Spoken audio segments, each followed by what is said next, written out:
While the Senate floor was dominated by a heated debate over the very definition of a voter, one senator prepared to leave his post yesterday to lead a federal agency that currently cannot pay its bills.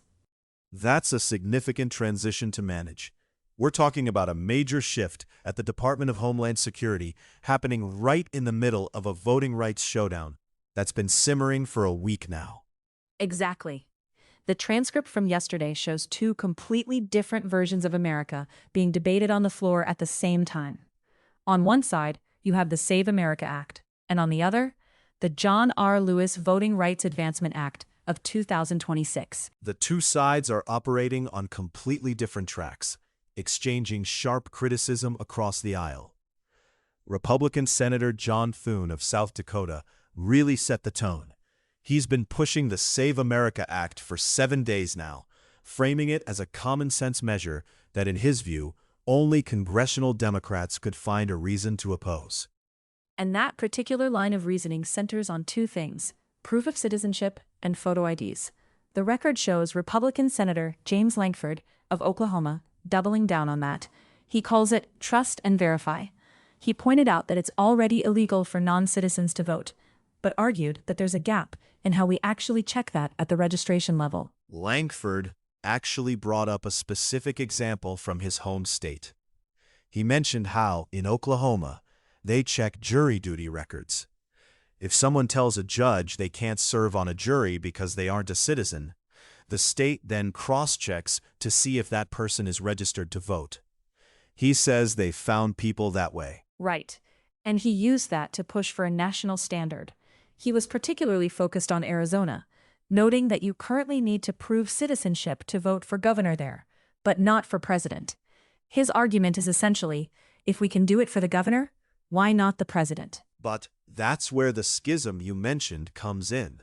The Democratic response moves past a disagreement on the math to a total rejection of the premise. Democratic Senator Raphael Warnock of Georgia was on the floor yesterday and was very direct.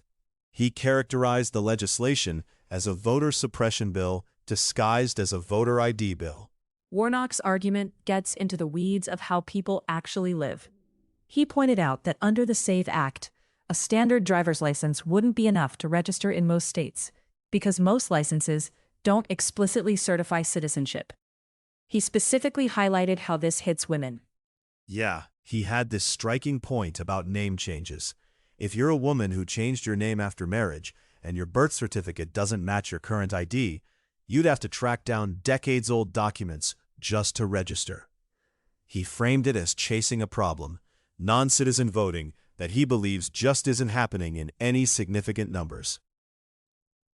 While that was happening, Democratic Senator Dick Durbin of Illinois formally introduced the counterproposal, the John R. Lewis Voting Rights Advancement Act. If the SAVE Act is about tightening requirements, the Lewis Act is about restoring previous protections. It's a direct response to the 2013 Shelby County v. Holder Supreme Court decision. Which is the one that basically gutted the pre-clearance formula, right? The rule that said certain states with a history of discrimination had to get federal permission before changing their voting laws. Exactly. If you look at the research context, over 100 restrictive voting laws have passed since that 2013 ruling. Durbin's bill would build a new formula based on the last 25 years of data. If a state has a certain number of violations, they go back under federal oversight for 10 years. It also includes the Election Worker and Polling Place Protection Act to address threats against poll workers. It's a massive piece of legislation. It even tackles vote dilution, basically making sure you can't draw districts in a way that drowns out minority voices. But meanwhile, Thune is over there saying the radical thing is actually letting biological men compete in women's sports, which Republicans have attached to the SAVE Act debate. It's a complete collision of priorities. Beyond the debate over voting rules, the Senate also confirmed one of their own yesterday for that high-pressure role at Homeland Security. Markwayne Mullin, the Republican senator from Oklahoma, is officially trading his suit for, well, I guess a different suit, as the new Secretary of Homeland Security.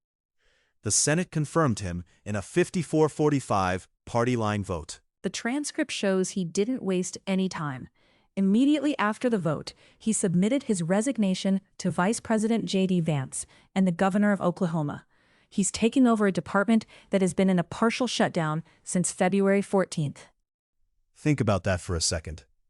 He is walking out of the Senate and straight into an agency where TSA agents haven't been paid in over a month. We've been seeing reports of long lines and security callouts at airports because people literally cannot afford to get to work. He's replacing Kristi Noem, who resigned earlier this month. Mullin is a former MMA fighter, and he has a reputation for being, let's say, energetic in hearings. During his confirmation process, he pledged to stabilize the agency and reduce the use of administrative warrants. But he's entering an incredibly difficult situation. He really is. Beyond the immediate budget issues, he has a mandate from the president to prioritize immigration enforcement, even as the department faces major public backlash over detention conditions and operations from the previous administration. The timing of the resignation is also worth noting for the Senate's own numbers. By leaving now, Mullin leaves a vacancy in a very narrowly divided chamber. Governor Kevin Stitt of Oklahoma will have to appoint a replacement. But in the short term, that's one less vote for the GOP, while they're trying to navigate this SAVE Act stalemate. It's a high-stakes swap.